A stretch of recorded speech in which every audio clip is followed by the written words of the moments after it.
दिदीबहिनी तथा दाजुभाइहरूमा हार्दिक शुभकामना भन्न चाहन्छु। सबैको स्वास्थ्य राम्रो रहोस्, सबैको उन्नति प्रगति होस्। यस वर्ष नयाँ वर्षमा सबैमा सफलता मिलोस्। धेरै धेरै शुभकामना। 2077 साल हामीबाट बिदा भएको छ। 77 सालमा हामीले विश्वले पहिले कहिले नदेखेको कोभिड-19 जस्तो महामारीको अप्रत्याशित रूपमा सामना गर्नु पर्यो। यद्यपि त्यो महामारी 77 साल प्रारम्भ हुनभन्दा अगाडि नै प्रकट भइसकेको थियो, तर सबभन्दा बढी असर सामाजिक जनजीवनमा, अर्थतन्त्रमा, शिक्षामा, अनेक पक्षहरूमा 77 सालले त्यसबाट वर्षभरि नै आक्रान्त रहनु पर्यो। हामीले त्यसलाई कार्तिकबाट नियन्त्रण गर्दै ल्याएका थियौँ, तर फेरि चैत्रको सुरुबाट यसले आफूलाई फेरि अगाडि बढाउन थालेको छ। यस घडीमा हामी 77 सालको त्यो पीडा त्यसै रूपमा दोहोरिन नपाओस्, त्यसले तीव्र सङ्क्रमण हुन नपाओस्, त्यसले जनधनको क्षति गर्न नपाओस्, त्यसले अर्थतन्त्रलाई प्रतिकूल असर पार्न नपाओस्, रोजगारीका अवसरहरू खोज्न नपाओस्, आर्थिक वृद्धि दर र हाम्रा विकासका आकांक्षाहरूमा प्रतिकूल असर पार्न नपाओस् भनेर हामी सजग हुनुपर्ने आवश्यकता रहेको छ। यति बेला म सम्पूर्ण दाजुभाइ दिदीबहिनीहरूलाई कोभिड-19 को महामारीबाट सतर्क रहन, सरकारले जारी गरेका, स्वास्थ्य मन्त्रालयले जारी गरेका मापदण्डहरूको पालना गर्न र चिकित्सकहरूका परामर्शलाई शिरोधार्य गरेर अगाडि बढ्न र आफूलाई सुरक्षित राख्न, आफ्नो समाजलाई सुरक्षित राख्न सबैमा हार्दिक आग्रह र अनुरोध पनि गर्न चाहन्छु। 77 साल कोभिडको महामारी भए पनि, केही राजनीतिक अस्वस्थता देखा परे पनि, यो वर्ष पनि, गएको वर्ष पनि निरर्थक वर्ष रहेन, एउटा उपलब्धिको वर्ष नै रह्यो। हामीले चिर प्रतीक्षित मेलम्चीको पानी दशकौं पछिको सपना साकार पार्दै काठमाडौँमा झार्न र काठमाडौँका जनतामा धारा धारामा पानी पुर्याएर खुसियाली बाँड्न सफल भएका छौँ। अरू अनेक कामहरू हामीले पुरा गर्यौँ। पुनर्निर्माणका कामहरू पुरा गर्यौँ, नयाँ निर्माणका कामहरू पुरा गर्यौँ, नयाँ नयाँ असाधारण दूरगामी महत्त्वका थुप्रै आयोजनाहरू अगाडि बढायौँ। यसरी 2077 साललाई हामीले निरर्थक हुन दिएनौँ। प्रतिकूल अवस्थामा पनि अनलाइन शिक्षा मार्फत र विभिन्न शिक्षाका शिक्षण विधिहरू प्रयोग गर्दै शिक्षालाई अगाडि बढाउने, विद्यार्थी बालबालिकाका परीक्षाहरू सुसञ्चालन गर्ने र सामाजिक जनजीवनलाई सामान्य अवस्थामा फर्काउने प्रयास गर्यौँ। कोभिड-19 दुनियाँमा कसैका लागि पनि, वैज्ञानिकहरूका लागि, चिकित्सकहरूका लागि, खोज अध्ययन अनुसन्धानकर्ताहरूका लागि, कसैका लागि पनि यो पहिलेदेखि चिनिएको जानिएको विषय थिएन। यसको सामना कसरी गर्ने, त्यसका लागि पनि केही अनुभव र धेरै अनुमान त्यसका आधारमा चल्नु पर्दछ। यसको भयावहता कस्तो हुन सक्छ, केही अनुमान थिए। विभिन्न प्रकारका अनुमान, कोही सकारात्मक, कोही आशावादी र कोही अत्यन्त निराशाजनक अनुमानहरू थिए। त्यसका बावजुद हामीले सुरुदेखि नै नागरिकको जीवन रक्षा गर्नु पहिलो कर्तव्य हो सरकारको, र जीवन पहिलो, अरू सबै कुराभन्दा, अर्थतन्त्रभन्दा पनि, अरू सबै कुराभन्दा पनि नागरिकको जीवन पहिलो, जनताको जीवन पहिलो। जनताको जीवन बचाउन सकियो भने शिक्षालयहरू चल्नेछन्, उद्योग कल कारखानाहरू चल्नेछन्, बन्द भयो भने केही समयपछि फेरि खुल्नेछ। तर नागरिकको जीवन नै रहेन भने कुनै पनि कुरा सुचारू हुन सक्दैन, फेरि कुनै पनि कुरा चल्न सक्दैन। उद्योगहरू यदि केही समयका लागि बन्द भयो भने, नागरिकहरू सुरक्षित रह्यो भने फेरि केही समयमै पुनः सञ्चालन गर्न सकिन्छ। तर मानिसको जीवन रहेन भने त्यो फेरि पुनः सञ्चालन गर्न सकिँदैन। सबै कुरा मानिसका लागि, सबै कुरा मानवद्वारा। त्यसर्थ हामीले जीवनको सुरक्षालाई प्राथमिक महत्त्वमा राखेर हाम्रा सबै कोभिड विरुद्धका गतिविधिहरू सञ्चालन गर्यौँ। त्यसले गर्दा हाम्रा सही नीतिकै कारणले हामी असफल भएनौँ।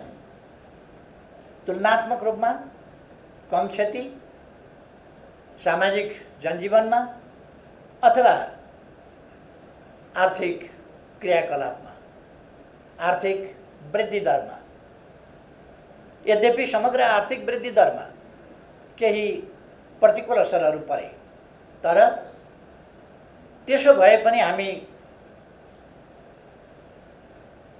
ऋणात्मक दिशामा जान परेन। हाम्रा कृषि उपजहरूमा वृद्धि दर राम्रै रह्यो।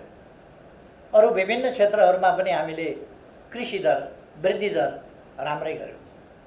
हाम्रो व्यापार घाटा सन्तुलनतर्फ फर्काउने प्रयास गएको 77 सालमा पनि जारी रह्यो र हामीले व्यापार घाटाको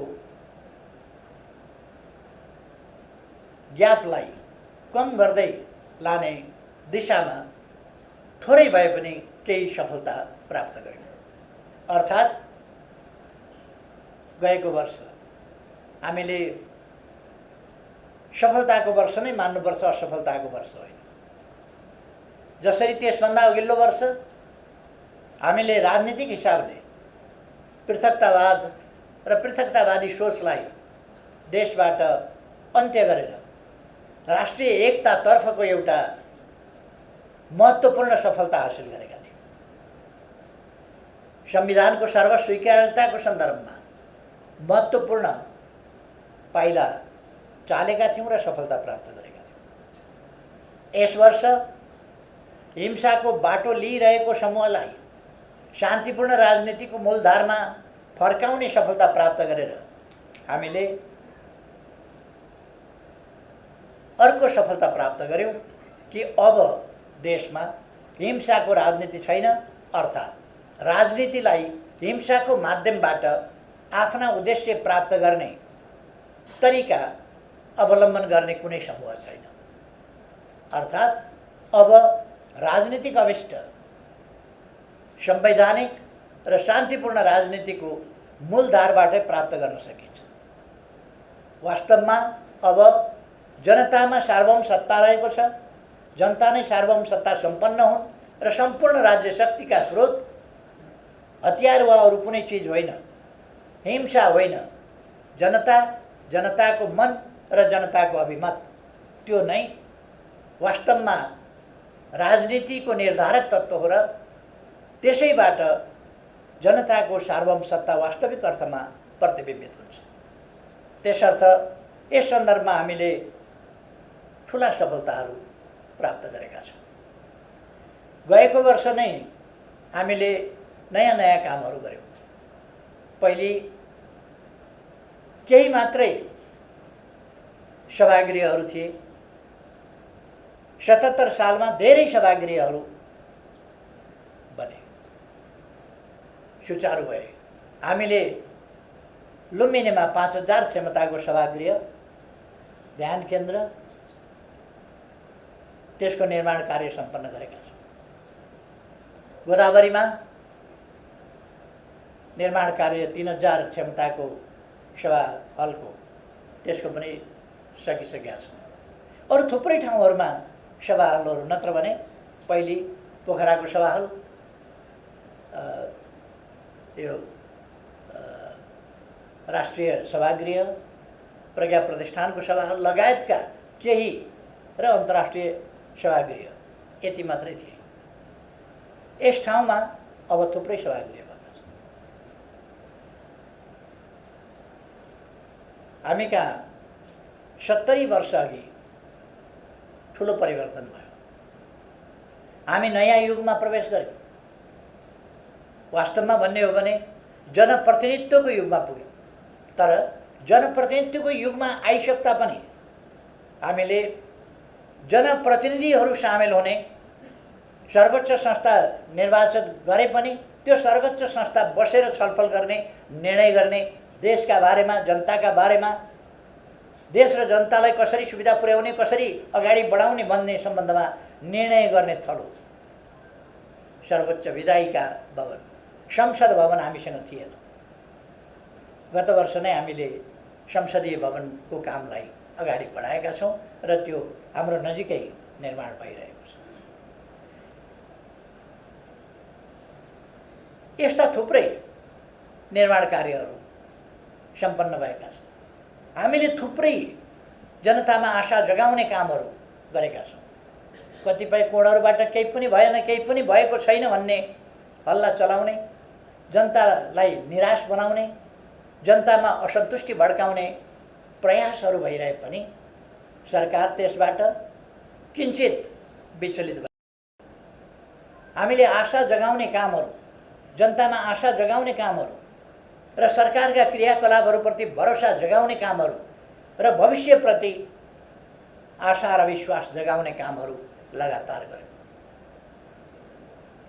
हामीले बाटाहरूको सन्दर्भमा भन्ने हो भने थुप्रै बाटाहरू, दिनमा 5.5 किलोमिटरभन्दा बढी बाटो, प्रतिदिन 5.5 किलोमिटर बाटो बनेको छ यस बीचमा। र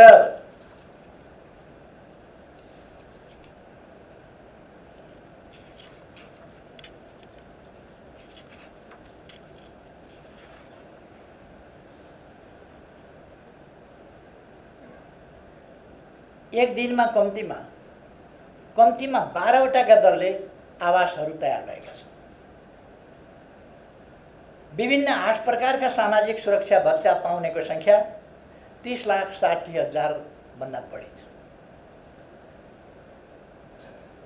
हामीले सामाजिक सुरक्षा भत्ता महिनाको 100बाट सुरु गरेका थियौँ।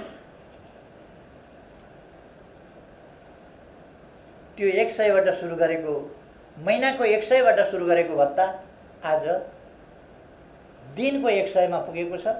र मैले अस्ति नै भनिसकेको छु, अब आगामी दिनमा आउँदो बजेटबाट त्यो सामाजिक सुरक्षा भत्ता अझ बढी वृद्धि गरिनेछ। त्यो कुरा मैले बताएको छु।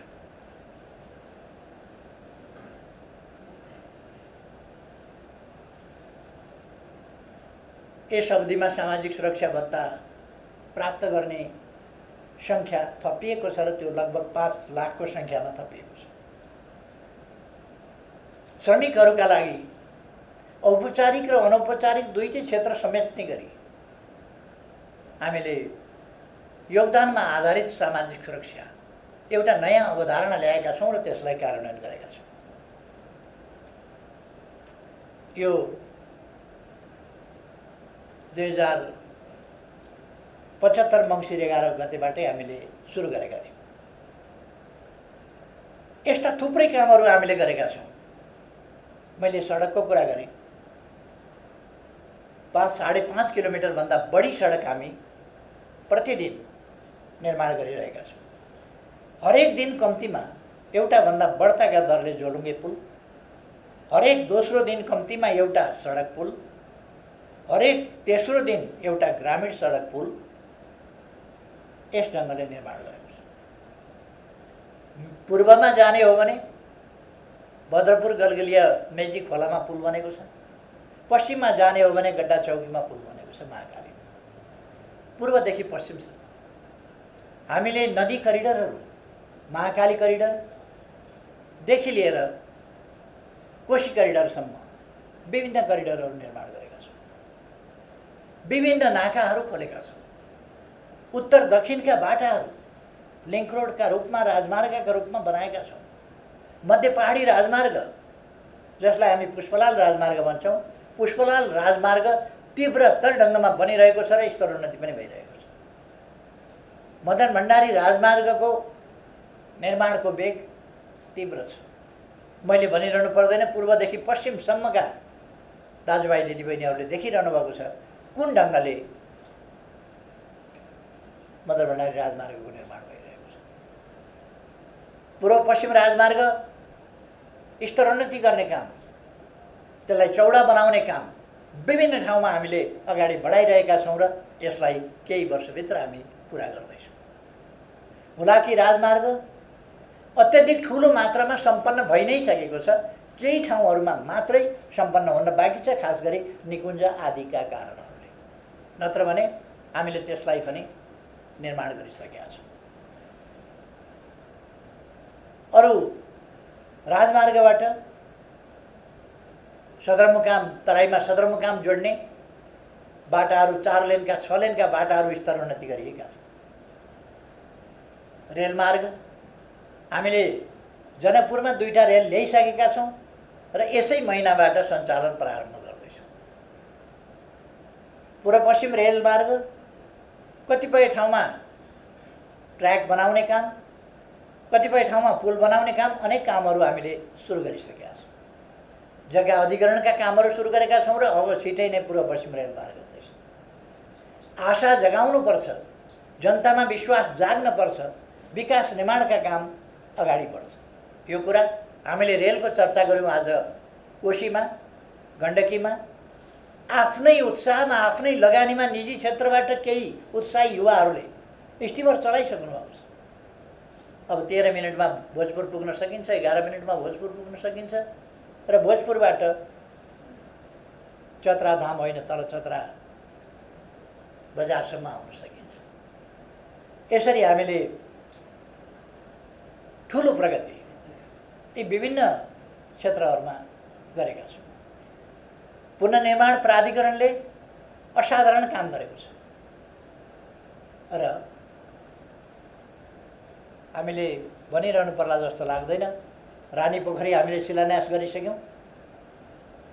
धरहरा जो भीमसेन स्तम्भको रूपमा चिनिएको त्यो धरहरा हामीले यही महिनाको 11 गते, अब 10 दिनपछि धरहरा लिफ्टबाट बालबालिका, ज्येष्ठ नागरिक समेत लिफ्टबाट सुरेर माथि जान सक्ने र त्यसको कौशीबाट वरिपरि काठमाडौँको दृश्यावलोकन गर्न सकिने एउटा उपहारको रूपमा फेरि नेपाली जनता समक्ष हामी लोकार्पण गर्दैछौँ 11 गते। यस प्रकार विभिन्न प्रकारका कामहरू हामीले हवाई मैदानहरूको स्तरोन्नति गरेका छौँ। नयाँ हवाई मैदानहरू निर्माण गरेका छौँ। कतिपयलाई राति नचल्ने ठाउँबाट राति चल्ने बनाएका छौँ, कतिपयलाई विस्तार गरेका छौँ।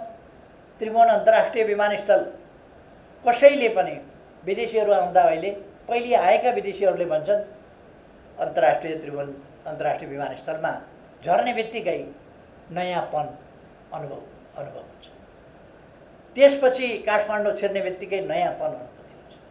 अर्थात् हामीले समयलाई प्रतिकूलताका बीचमा पनि खेर जान दिएका छैनौँ। थुप्रै विद्यालय भवनहरू निर्माण गरेका छौँ। दरबार हाई स्कुल 6 गते पाटन ढोकामा जापानको सहयोगमा भव्य उच्च माध्यमिक विद्यालय हामी त्यहाँ उद्घाटन गर्दैछौँ।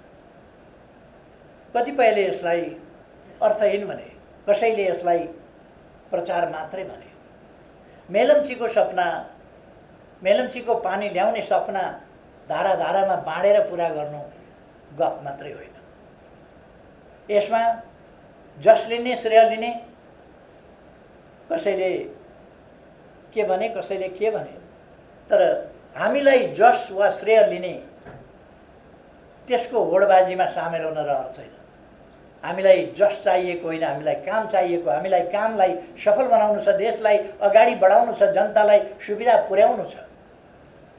हामीलाई देशबाट गरिबी हटाउनु छ, देशलाई माथि उठाउनु छ, पछौटेपनबाट अगाडि बढाउनु छ, देशलाई आधुनिकीकरण गर्नु छ, हामीलाई विज्ञान प्रविधिको प्रयोग गर्नु छ र हामीले डिजिटल नेपाल भनेका छौँ। डिजिटल नेपालको क्षेत्रमा हामीले कृषिलाई पनि आधुनिक प्रविधिको प्रयोग गरेर अगाडि बढाउने काम हामीले गरेका छौँ। नयाँ पिँढी, विद्यालय, शिक्षालय, विभिन्न ठाउँहरू वा अरू ठाउँहरू, आज एउटै ठाउँबाट हामी विभिन्न आयोजनाहरू सिंहदरबारबाट कसरी बनिरहेका छन् भनेर हेर्न सक्छौँ। तामाकोसीको काम कस्तो भइरहेको छ, भैरवा एयरपोर्टको काम कस्तो भइरहेको छ, पोखरा एयरपोर्टको काम कस्तो भइरहेको छ, भेरी बबईको काम कस्तो भइराखेको छ, यी सबै कुराहरू हामी यहीँ सिंहदरबारमा बसिरहेका छौँ। यी उपलब्धिहरू हामीले हासिल गरेका छौँ। यस सम्बन्धमा म धेरै जान चाहन्न, किनभने गत फागुन 3 गते 3 वर्ष कार्यकाल पुगेको सन्दर्भमा मैले सञ्चार माध्यमहरूसँगको ब्रिफिङमा भनेको थिएँ अलिक सविस्तारमा ती कुराहरू बताएको थिएँ। त्यसकारण म त्यसमा गइरहनुपर्छ भन्ने लाग्दैन मलाई। अस्ति फागुन 3 गते मात्रै सविस्तार बताइएको छ, त्यसकारण म त्यसमा अहिले धेरै गइरहन आवश्यक ठान्दिनँ। हामीले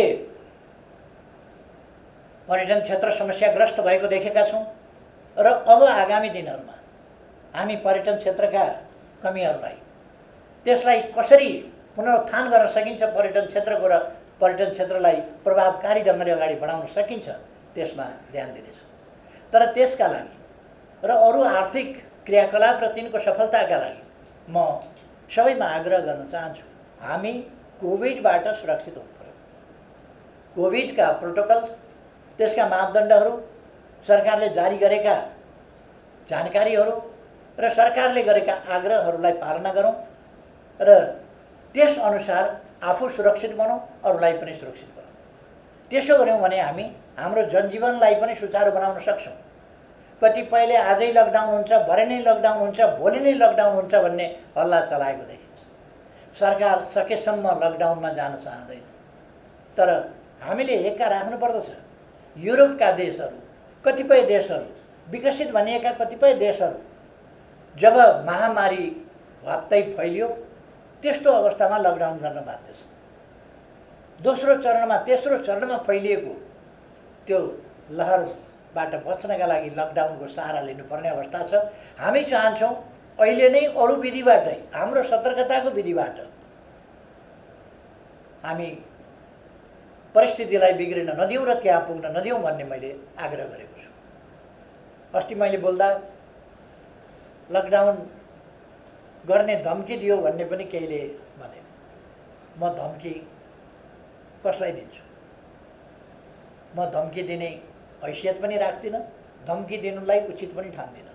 मैले त्यस्तो अवस्था नआओस् भन्ने कुरामा हामीले ध्यान दिनुपर्छ। परिस्थिति बिग्रियो भने त्यहाँ पनि पुग्न सक्छ, त्यसकारण सजग हुनुपर्छ भनेर अपिल गरेको थिएँ। तसर्थ म आग्रह गर्न चाहन्छु, हामी सतर्क बनेर अगाडि जान आवश्यक छ। यसबीचमा हामीले जमिनहरूको digital map, digital soil map भनेर हामीले कुन जमिन कस्तो छ भन्ने कुराको अध्ययन यहीँबाट गर्न सकिने गरी सोइल म्यापिङ गरिसकेका छौँ। त्यसबाट हाम्रो जमिन कुन ठाउँमा केमा रुखो छ, केमा मलिलो छ, कुन बालीका लागि उपयुक्त छ जस्ता कुराहरूको माटोको परीक्षण त्यहीँ गएर माटो उठाएर ल्याउनु पर्दैन। हामीले मेसिनबाट, आकाशबाटै गरेको एक्सरेबाट ती कुराहरू सबै आउँछ। हामीले डिजिटलाइज छौँ मालपोत कार्यालयहरू, थुप्रै ठाउँहरूलाई हामीले डिजिटलाइज गरेका छौँ। नागरिक एप्स बनाएका छौँ। मैले अघि नै भने 77 साल असफलताको वर्ष होइन। त्यो राजनीतिक हिसाबले होस्, आर्थिक हिसाबले होस्, त्यसै गरेर सामाजिक क्षेत्रमा पनि यो सफलताको वर्ष रहेको छ। हामीले सडक बालबालिकाहरू यो 2078 सालभित्र सडक बालबालिका, सडक मानव र सडकमा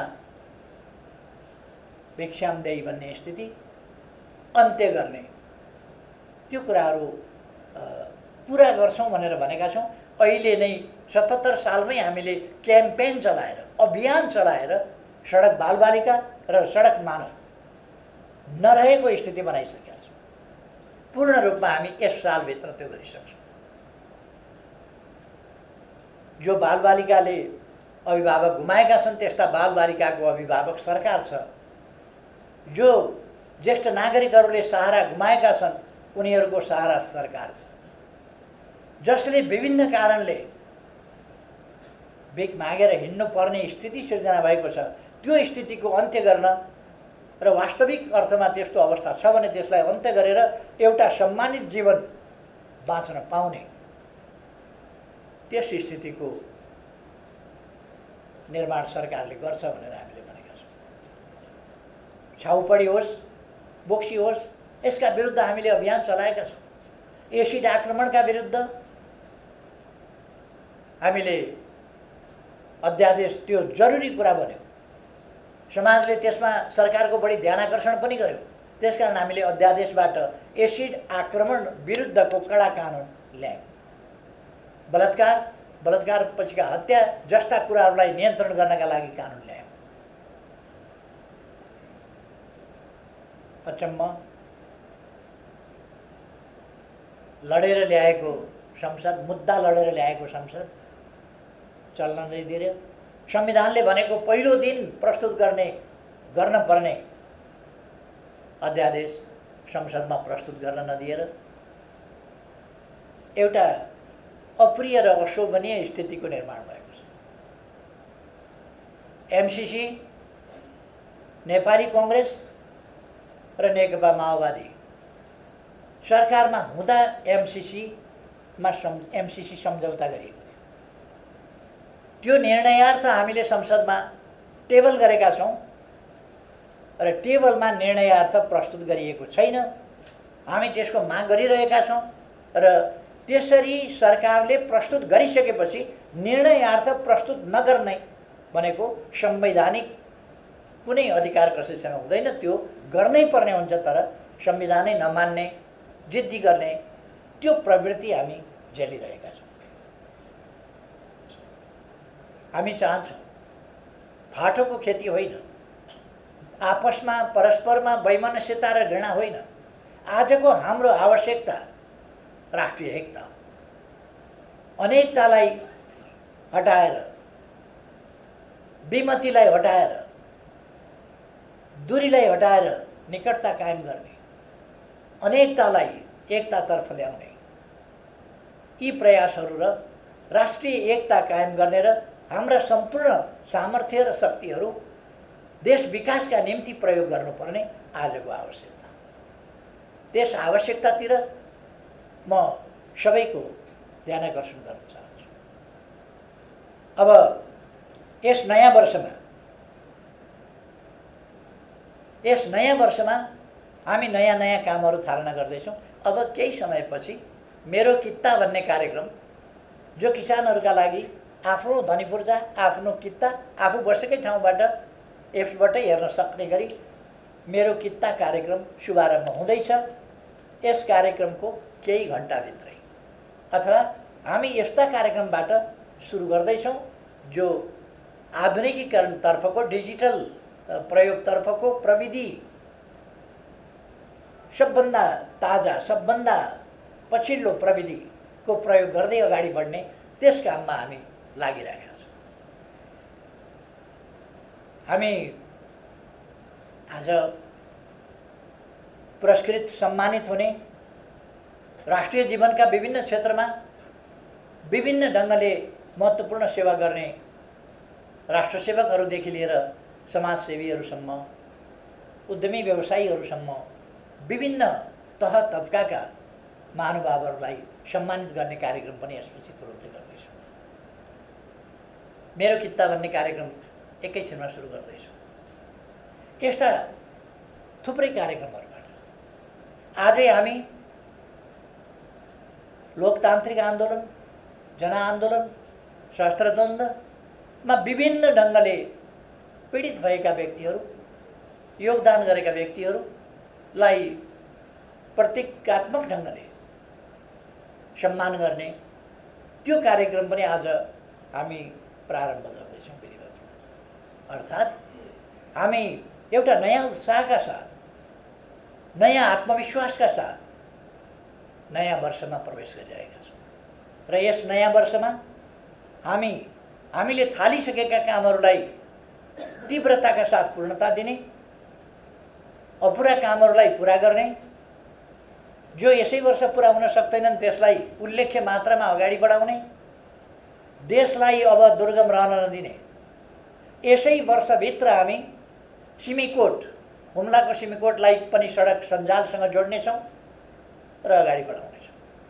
हामीले 165वटै निर्वाचन क्षेत्रमा स्ट्राटेजिक सडकहरूको शिलान्यास गरेका छौँ। ती सडकहरूलाई हामी पूर्णता दिनेछौँ। यसै वर्षभित्र पूर्णता पुग्दैन होला, तर पूर्णताको नजिकतिर हामी पुर्याउन प्रयास गर्नेछौँ। यस्ता थुप्रै कामहरू हामीले 397वटा हस्पिटलहरू शिलान्यास गरेका छौँ। तिनको निर्माण कार्यलाई तीव्रता दिनेछौँ। सेनाको ब्याङ्करबाट ब्यारेकसम्म, ब्याङ्कर टु ब्यारेक कार्यक्रमलाई अझ प्रभावकारी ढङ्गले अगाडि बढाउनेछौँ। विभिन्न विश्वविद्यालयहरू सुरु गरेका छौँ या सुरु गर्दैछौँ, तिनलाई अगाडि बढाउँदैछौँ। अस्पताल, विद्यालय, विश्वविद्यालय र विभिन्न प्राविधिक शिक्षालयहरू, तिनीहरूको व्यापक मात्रामा स्थापना गर्ने, अगाडि बढाउने काम गरेका छौँ। अहिले जनताको मनोबल उठेको छ, आत्मविश्वास बढेको छ, नेपाली हुनुको गर्व अनुभूति भएको छ। त्यसै कारण 12औं दक्षिण एसियाली खेलकुदमा हामीले जम्मा 3वटा स्वर्ण पदक जितेका थियौँ, तर 13औंमा आइपुग्दा खासै सुविधा धेरै वृद्धि हुन सकेका छैन होला, तर आत्मविश्वास र मनोबल बढेको छ। त्यसै कारण हामीले कति 51वटा स्वर्ण पदक, 207वटा सम्पूर्ण पदकहरूसहित दक्षिण एसियामा दोस्रो स्थान हासिल गरेका छौँ। र सबभन्दा महत्त्वपूर्ण कुरा त अघिल्लो भन्दा पछिल्लो ग्यापमा 12औं भन्दा 13औंमा आइपुग्दा हामीले 17 गुणा बढी स्वर्ण पदक जितेका छौँ। 17 गुणा बढी। यो सानो उपलब्धि होइन र यस उपलब्धिका पछाडि सबभन्दा महत्त्वपूर्ण कुरा वास्तवमा नेपालीको मनोबल उठेको कारणले छ। गएको वर्ष हामीले आफ्नो भूभाग समेत सामेल गरेर नेपालको नयाँ नक्सा जारी गर्यो। सम्पूर्ण नेपाली जनताको मनमा त्यसले हर्ष छाएको छ, उमङ्ग छाएको छ, राष्ट्रिय गौरव बढेको छ, आत्मविश्वास बढेको छ र हामीले हाम्रो गौरवपूर्ण इतिहास फेरि एकपल्ट सम्झेका छौँ। हाम्रो बहादुरीको इतिहास फेरि एकपल्ट सम्झेका छौँ। हाम्रा पूर्वजहरूको विद्वतापूर्ण इतिहास, खोज अध्ययन अनुसन्धानमूलक इतिहास फेरि एकपल्ट हामीले सम्झेका छौँ। अब आगामी दिनमा हामी प्रवेश गरिरहेको यस वर्षमा हामीले योजनाबद्ध ढङ्गले हिँड्दै जाँदा जहाँ पुगिएला भन्ने कुरा होइन, भरे बेलुका कहाँ बास बस्ने भन्दा जहाँ पुगिएला त्यहाँ बास बस्ने होइन। हाम्रो बास बस्ने ठेगान छ, हामी पुग्ने गन्तव्य छ। कहाँ विश्राम गर्छौँ, अन्तिम कहाँ पुग्ने गन्तव्य हो, कुन बाटोबाट हामी अगाडि बढ्छौँ, यी कुराहरू हामीले समाजका कुनै पनि पक्ष, चाहे ती सेवाका पक्ष हुन्, चाहे पर्यटनका पक्ष हुन्, चाहे उद्योगका पक्ष हुन्, चाहे कृषिका पक्ष हुन्, गएको फागुन 10 गतेदेखि 16 गतेसम्ममा मात्रै 7वटा प्रदेशमा हामीले ठुला ठुला नयाँ औद्योगिक क्षेत्रहरूको शिलान्यास गरेका छौँ र आमन्त्रण गरेका छौँ दुनियाँलाई कि यहाँ लगानी गर्नुहोस्। लगानीका निम्ति शान्तिपूर्ण वातावरण निर्माणको हिसाबले अनुकूल वातावरण बनेको छ र श्रम समस्याहरूको सम्बन्धमा एउटा राम्रो वातावरण बनेको छ। श्रमिक, श्रमदाता र सरकारका बीचको समन्वय र सहकार्यमा नै तत् क्षेत्रका कानुन नीति नियमहरू निर्माण गर्ने र त्यस क्षेत्रलाई सहज ढङ्गले विकासको मार्गमा अगाडि बढाउने कामहरू भएका छन्। ती कामहरूलाई आगामी दिनमा हामी अझ तीव्रताका साथ अगाडि बढाउनेछौँ।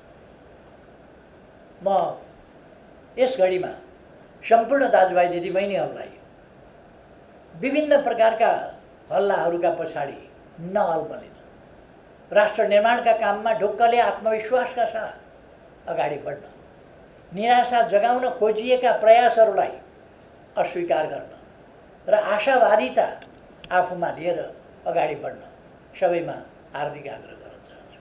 हामी सबैको निष्ठा देशप्रति, देशका जनताप्रति, हामी सबैको निष्ठा मानव जातिको सर्वोपरि हितको रक्षाप्रति। हामीले अन्तर्राष्ट्रिय क्षेत्रमा हाम्रा राष्ट्रिय हितहरूलाई रक्षा गर्दै, तिनीहरूलाई सम्वर्धन गर्दै र हामीले भनेका छौँ राष्ट्रिय हितको प्रश्नमा जहिले पनि न्यायोचितता र अन्तर्राष्ट्रिय उत्तरदायित्व यी पक्षहरूलाई हामीले बिर्सनु हुँदैन। न्याय बिनाको या न्यायरहित राष्ट्रिय हित राष्ट्रिय अहङ्कार हुन सक्छ अथवा अन्यायपूर्ण राष्ट्रिय हित हुन सक्छ। त्यस कुरामा हामी सजग हुनुपर्छ। हामी आफू पनि न्यायसहितको र अन्तर्राष्ट्रिय उत्तरदायित्व सहितको, शान्तिको पक्षको, न्यायको पक्षको, विकासको पक्षको, समानताको पक्षको यस्तो अन्तर्राष्ट्रिय सम्बन्धको पक्ष पोषण गर्छ र अरू सबै विश्वसँग पनि हामी त्यही अपेक्षा गर्छौँ। विश्वलाई शान्ति आवश्यकता छ, विकासका निम्ति शान्ति आवश्यकता छ, मानवीय सुखका निम्ति, निर्भय वातावरणका निम्ति, अमन चयनका निम्ति शान्तिपूर्ण वातावरण आवश्यक छ। त्यसकारण हामीले शान्तिपूर्ण वातावरण अरू कसैले निर्माण गर्ने होइन, दुनियाँका विभिन्न देशका नेतृत्व वर्गले यसमा गम्भीरताका साथ सोच्नु पर्दछ। अबको विश्वलाई हामीले भयमुक्त विश्व, त्रासमुक्त विश्व, समानतायुक्त विश्व, मानिसले सम्मानजनक जीवन जिउन पाउने विश्व, जैविक र मानवीय आवश्यकताको न्यूनतम न्यायोचित परिपूर्तिबाट प्रारम्भ गरेर सम्पूर्ण आवश्यकताहरूको यथोचित न्यायोचित परिपूर्ति र सुरक्षित र सम्मानित जीवन यस्तो विश्व बनाउनका निम्ति म आग्रह गर्न चाहन्छु। हाम्रो सामाजिक जीवनका कुनै पनि क्षेत्रलाई छोडेका छैनौँ, बिर्सेका छैनौँ भनेर मैले भने। चाहे अपाङ्गता भएका व्यक्तिहरूको सन्दर्भ होस्, अशक्तता भएका व्यक्तिहरूको सन्दर्भ होस् अथवा सामाजिक जीवनका अरू क्षेत्रहरू, युवाहरूका भावनाको कुरा होस्, युवाहरूका समस्याहरू समाधानको कुरा होस्, त्यसप्रति सरकार सजग छ र सजगताका साथ युवा शक्तिलाई साथ लिएर अगाडि बढ्न चाहन्छ। हिजो द्वन्द्वका कारणले गाउँ बस्न सकेनन्, हिजो द्वन्द्वका कारणले सहर आएर पनि धर भएन, जीविका चल्ने स्थिति भएन र विदेश जाने एउटा सिलसिला सुरु हो र त्यसले लहरको रूप लियो। अब आज त्यस्तो अवस्था होइन। विदेश बढी असुरक्षित छ, विदेश बढी कष्टपूर्ण छ। त्यसकारण हामी देशभित्रै बसौँ, देश निर्माणका काममा जुटौँ, उपलब्ध रोजगारीका अवसरहरू प्रयोग गरौँ र उपलब्धको प्रयोग गरौँ, उपयुक्तको खोजी गरौँ। सरकार रोजगारीका अवसरहरू युवाहरूलाई उपलब्ध गराउन चाहन्छ र उपयुक्त रोजगारीका अवसरको खोजी गर्दै ती पनि उपलब्ध गराउन चाहन्छ। त्यसकारण म आग्रह गर्न चाहन्छु हाम्रो युवा समुदायसँग, जो रोजगारी उपलब्ध छ त्यसको प्रयोग गरौँ, उपयुक्त प्रकारको रोजगारी यो होइन भन्ने ठानिएको छ भने त्यो क्रमशः उपलब्ध रोजगारीको प्रयोग गर्दै जाँदा हामी त्यसलाई प्रयोग गर्न प्राप्त गर्न सक्छौँ र भोलि देशको विकाससँगै रोजगारीका अवसरसँगै देशको विकास अन्योन्याश्रित ढङ्गले अगाडि बढ्नेछ। हामी ओलाङचुङ गोलाको बाटोबाट तिब्बत जोड्ने कुरा होस्, किमा थाङ्खाको बाटोबाट तिब्बत जोड्ने कुरा होस्, दक्षिणतर्फ त हामीले बाटाहरू जोडेका छौँ, थुप्रै पुलहरू निर्माण गरेका छौँ। अब डुबानका समस्या हामी समाधान गर्दैछौँ। हामी चाँदनी धोधारामा 10 क्युमेक्स पानी लगेर शारदाको ब्यारेजबाट पानी, त्यहाँको टनेलबाट, शारदाको टनेलबाट, क्यानेलबाट पानी उपलब्ध गराउँदैछौँ। त्यसर्थ म आशावादिताका साथ अगाडि बढौँ भन्छु। सुनकोशी मरिन डाइभर्सन हामीले शिलान्यास गऱ्यौँ। 31 मेगावाट विद्युत समेत त्यहाँबाट निस्किँदैछ र मैले भनेको छु जब हामी सुनकोशीमा ड्याम बाँध्न थाल्छौँ सँगसँगै अरू सबै काम थालिनुपर्छ र सुनकोशीको ड्याम पुरा भएका दिन सुरुङ पनि तयार भइसकेका हुनुपर्छ, पावर हाउस पनि तयार भइसकेका हुनुपर्छ, पावर हाउसबाट निस्किएको बिजुली बोक्ने ट्रान्समिसन लाइन पनि तयार भइसकेका हुनुपर्छ, बागमतीमा बाँध पनि बाँधिसकेका हुनुपर्छ र त्यो बाँधेको बाँधबाट खेतसम्म पानी लाने नहर पनि खनिसकेका हुनुपर्छ। यो तालमेलका साथ काम अगाडि बढेको हुनुपर्छ भनेर मैले निर्देश पनि गरिसकेका छु। यसले मैले पहिले प्रदेश नम्बर 2 को प्रदेश सभालाई सम्बोधन गर्दा भनेको थिएँ कि हामी सुनकोशीको पानी पहाड वाल पारेर त्यहाँ सुरुङ खनेर मरिनमा झार्नेछौँ र सिँचाइ गर्नेछौँ। 1,85,000 बिघा, त्यसबाट बारा, रौतहट, सर्लाही, महोत्तरी, धनुषाका 1,85,000 बिघा जमिन त्यसले सिँचाइ गर्दैछ। अर्को आयोजना हामी सुरु गर्दैछौँ त्यहाँ सुनकोशी कमला डाइभर्सन, जसबाट 1,70,000 बिघा थप सिँचाइ हुनेछ। अर्थात् तराईको मोटामोटी सिँचाइको समस्या पुरा हुनेछ।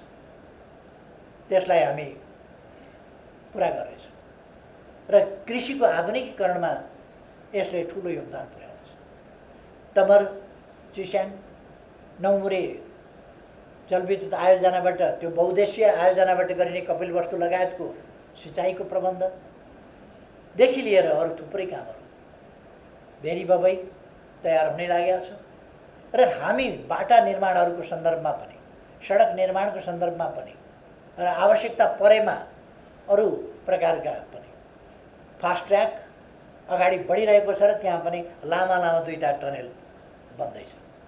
हामी टनेल युगमा प्रवेश गर्नका लागि बाटाको क्षेत्रमा यो थानकोट नौबिसे सडक त्यसबाट पनि देखिएको छ हामी टनेल युगमा प्रवेश गरेका छौँ। अब काठमाडौँवासीलाई एउटा सजिलो के पनि भएको छ भने टनेल निर्माण कसरी भइरहेको छ त्यो हेर्न जाने, टनेल कसरी निर्माण हुँदो रहेछ, कसरी अब टनेलबाट नौबिसे छिर्ने, नौबिसेबाट काठमाडौँ छिर्ने, त्यो बाटो 3-4 किलोमिटरको बाटो भएर कसरी आउँदैछ, यस्ता कुराहरू। उत्तर दक्षिण रेल, उत्तर दक्षिण बाटा र यिनीहरूमा पनि टनेलको प्रयोग, यी कामहरू पनि हामी गर्दैछौँ। अथवा नेपाल एकपछि अर्को गरी नयाँ युगमा प्रवेश गर्दैछ। यो 2078 साल वैशाख 1 गते लाग्दा पात्रो अथवा क्यालेन्डर त्यसको पाना पल्टिएको मात्रै होइन, पात्रोको पाना पल्टिएको मात्रै होइन, मिति परिवर्तन भएको मात्रै होइन, हामीले यहाँको स्तर पनि परिवर्तन गरेका छौँ, स्तर पनि परिवर्तन गर्दै जानेछौँ। यस आशावादिताका साथ अगाडि बढौँ भन्ने म सबैमा धेरै धेरै आग्रह गर्न चाहन्छु। 19बाट सावधान रहन, यसको बचावका उपायहरू गर्न, बालबालिकाहरूलाई पनि बचाउन, ज्येष्ठ नागरिकहरूलाई पनि बचाउन अगाडि बढौँ। हामीले खोपको सुरुवात गरिसकेका छौँ। 18.5 लाख लगभग व्यक्तिले खोप लगाइसकेको स्थिति छ। खोपको कार्यक्रम अगाडि बढ्दै जानेछ र यसलाई हामी नियन्त्रण गर्न सफल हुनेछौँ भन्ने विश्वासका साथ अघि बढौँ। सबैमा धेरै धेरै फेरि पनि शुभकामना भन्न चाहन्छु। नयाँ वर्ष 2078 सबैका लागि सुस्वास्थ्य, सुख समृद्धि, सफलताको वर्ष रहोस्, सबैको खुसीको वर्ष रहोस्। सबैमा धेरै धेरै धन्यवाद।